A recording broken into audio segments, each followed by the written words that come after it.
आजाद मुंबई की एक महिला जेल का जेलर 6 कैदियों के एक समूह लक्ष्मी, ईरम, इश्करा, कालकी, हेलेना और जानवी के साथ एक मुंबई मेट्रो ट्रेन को हाईजैक कर लेता है। वह एनएसजी ऑफिसर नर्मदा राय के साथ बातचीत करता है और कृषि मंत्री को यात्रियों की जान के बदले में 40,000 करोड़ रुपए भेजने की मांग करता है। एक अंतर्राष्ट्रीय हथियार डीलर काली गायकवाड़ यह जानकर कि उसकी बेटी आलिया भी बंधकों में से एक है, सौदे को फंड करने के लिए सहमत हो जाता है। आजाद उस पैसे को देश के गरीब किसानों के कर्ज माफी की ओर दान करने की योजना बनाता है। आजाद और उसका गिरोह उन पैसों को किसानों के बैंक खातों में ट्रांसफर कर भाग जाता है। आलिया के माध्यम से वह अपना नाम काली को विक्रम राठौर बताता है। आजाद की मुलाकात नर्मदा और उनकी छोटी बेटी सुची से होती है और वे शादी कर लेते हैं। इसके बाद आजाद और उसके गिरोह स्वास्थ्य मंत्री को अगवा कर लेते हैं और स्वास्थ्य मंत्री की जान के बदले में सरकारी अस्पतालों में बेहतर बुनियादी ढांचे की मांग करते हैं। बुनियादी ढांचे को तुरंत उन्नत किया जाता है और आजाद और उसका गिरोह फिर से भाग जाता है। शादी के बाद नर्मदा को आजाद की असली पहचान का पता चलता है और काली का भाई मनीष उन पर हमला कर उन्हें पकड़कर प्रताड़ित करता है। उसी वक्त आजाद को उसके हमशक्ल विक्रम राठौर बचा लेते हैं। नर्मदा कैदी के रूप में खुद को छिपाकर जेल में आजाद के साथियों का सामना करती है। यहीं वह आजाद और विक्रम के कनेक्शन के बारे में जान पाती है। 1986 में कैप्टन विक्रम राठौर भारतीय सेना की विशेष अभियान इकाई में एक कमांडो थे। उन्हें एक ऑपरेशन पर भेजा गया था, जहां उनकी टीम को खराब हथियारों के कारण हताहत होना पड़ा था।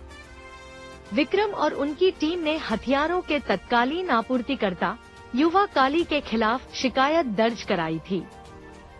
उसी रात काली ने विक्रम और उनकी पत्नी ऐश्वर्या पर हमला कर दिया, उन्हें अलग कर दिया और विक्रम को विमान से गोली मारकर गिरा दिया। काली के गुप्तचरों को धमकाने वाले 3 पुलिसकर्मियों की हत्या करने के आरोप में ऐश्वर्या को जेल की सजा सुनाई गई थी। विक्रम को राष्ट्रीय गद्दार घोषित कर दिया गया था। जेल में ही ऐश्वर्या ने अपने बेटे आजाद को जन्म दिया।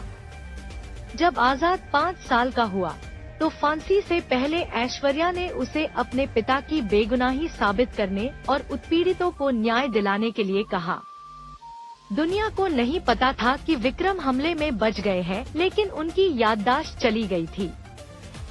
उन्हें पूर्वोत्तर भारत में एक आदिवासी समूह द्वारा पाया और बचाया गया था। वर्तमान में यह पता चलता है कि नर्मदा की अधीनस्थ ईरानी काली के गिरोह का हिस्सा है।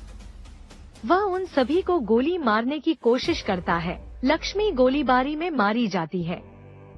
आजाद ईरानी को मार देता है और काली के ट्रकों को चुरा लेता है, जिसमें उसके पिता, उसकी टीम और उसके पिता के दोस्त शामिल होते हैं। ट्रकों में आगामी चुनावों के लिए धन होता है, जिसका उपयोग काली की राजनीतिक महत्वाकांक्षाओं को बढ़ाने के लिए किया जाएगा। विक्रम और उसकी टीम को काली के गुर्गों द्वारा पकड़ लिया जाता है। आजाद जनता के लिए एक वीडियो जारी करता है और कहता है कि उसने मतदान मशीनें चुरा ली हैं। वह देश में वायु और जल प्रदूषण के लिए जिम्मेदार 253 कारखानों को सील करने की मांग करता है। सरकार द्वारा कारखानों को सील कर दिया जाता है। काली आता है और एक लड़ाई होती है, जिसमें विक्रम को अंततः अपनी याददाश्त वापस आ जाती है। वह और आजाद मिलकर लड़ते हैं और काली को फांसी पर लटका देते हैं। कुछ महीनों बाद एसटीएफ अधिकारी माधवन नाइक, जिसने आजाद को उसके मिशन पूरा करने में मदद की, उसे स्विस बैंकों को लक्षित करते हुए एक नए मिशन का काम सौंपता है।